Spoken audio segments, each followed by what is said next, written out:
Franklin est stupéfait par ce qu'il vient d'entendre. Il regarde Jérôme et lui dit avec incompréhension. « Tu veux dire que tu connais quelqu'un qui aurait pu savoir ce qui s'est passé et tu n'as même pas essayé de l'appeler avant de débarquer là-bas, armé jusqu'aux dents ?»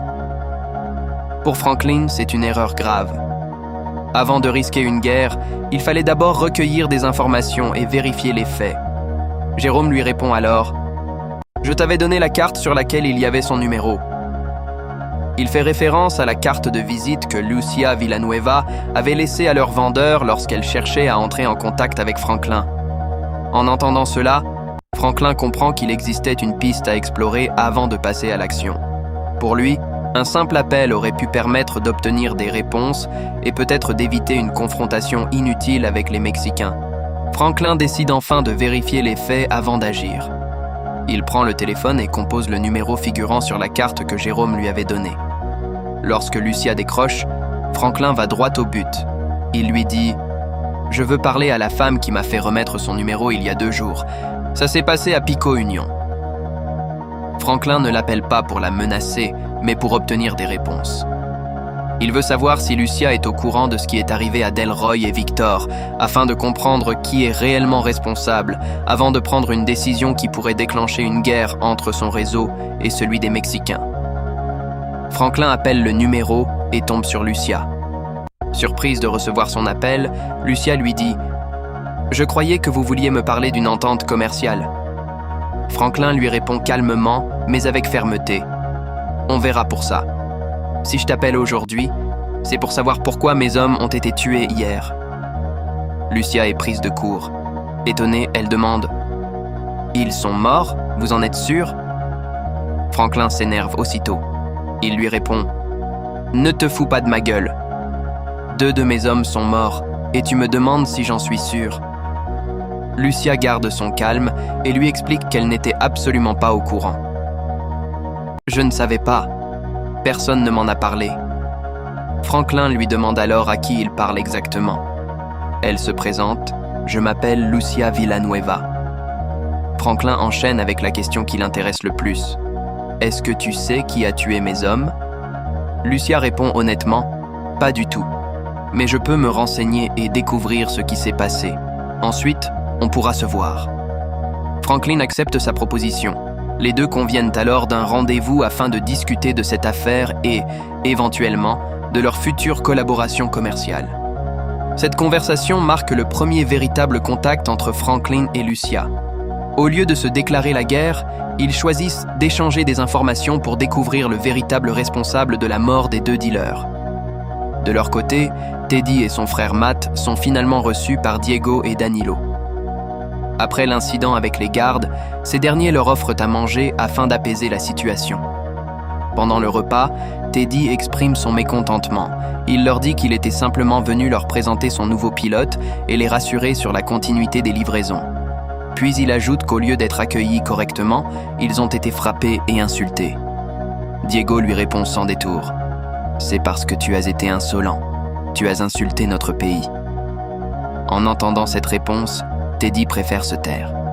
Il comprend qu'il est inutile de prolonger la dispute, car il a besoin des Colombiens pour poursuivre son trafic de cocaïne. Malgré son orgueil, il ravale sa colère afin de préserver leur partenariat. Voyant que la situation est tendue, Matt décide d'intervenir pour calmer les esprits. Il présente ses excuses à Diego et Danilo pour le comportement de Teddy et leur demande de les laisser repartir. Danilo accepte de négocier, mais pose une condition.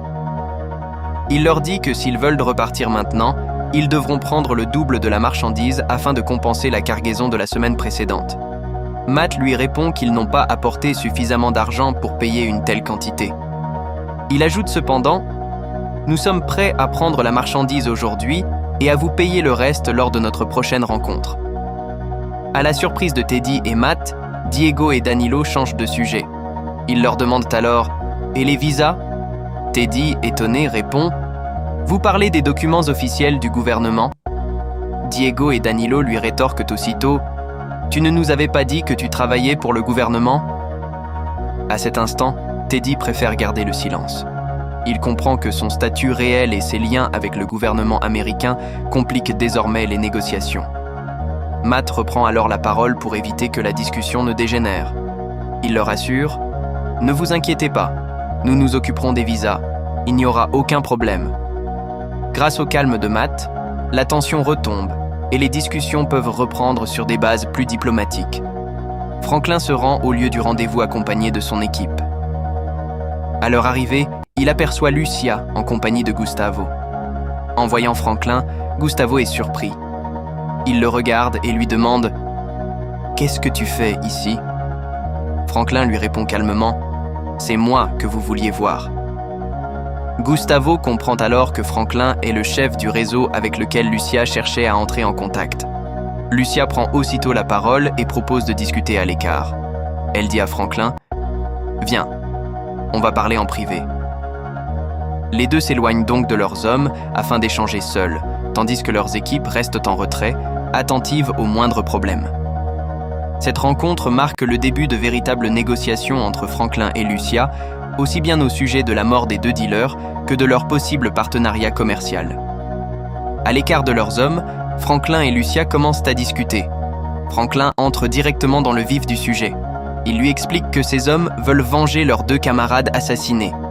Avec colère, il ajoute « C'était une véritable mutilation ». Lucia le corrige aussitôt. Elle lui répond « Tes amis ont été tués, mais ils n'ont pas été mutilés. Je sais que ça ne change pas grand-chose, mais il y a un problème bien plus important. » Franklin lui demande ce qu'elle veut dire. Lucia lui révèle alors que l'homme responsable du meurtre n'est pas un simple gangster de quartier. Intrigué, Franklin lui demande « Tu sais qui c'est ?» Elle répond « Oui ». Franklin enchaîne « Et il est protégé par qui ?» Lucia répond sans hésiter « Par tout le monde ». Elle le met ensuite sérieusement en garde. Selon elle, si Franklin ou l'un de ses hommes s'en prend aux responsables, ils auront affaire à une puissance bien supérieure à eux. Elle lui dit « Si toi ou quelqu'un de ta bande le touchez, une armée entière viendra vous faire la peau. » Franklin comprend que l'affaire dépasse largement les rivalités de rue. Il lui demande alors « Pourquoi tu es venu me voir ?» Lucia lui explique qu'elle connaît son activité. Elle sait qu'il vend de la cocaïne transformée en crack et estime qu'elle pourrait l'aider à en écouler beaucoup plus. Franklin, encore marqué par la mort de ses hommes, réagit froidement. « 2 de mes hommes viennent de mourir. Et toi, tu viens me parler de business ?» Lucia reste pragmatique. Elle lui répond « Tes hommes faisaient du business. Celui qui les a tués faisait aussi du business. Tout ce qu'on fait tourne autour du business. » Franklin lui fait alors part d'un autre problème. « Comment veux-tu que j'explique à mes hommes qu'on va travailler avec ceux qu'ils considèrent comme leurs ennemis ?» Lucia secoue la tête. Elle lui répond « Je ne suis pas ton ennemi. Et toi, Franklin, tu n'es pas une marionnette. »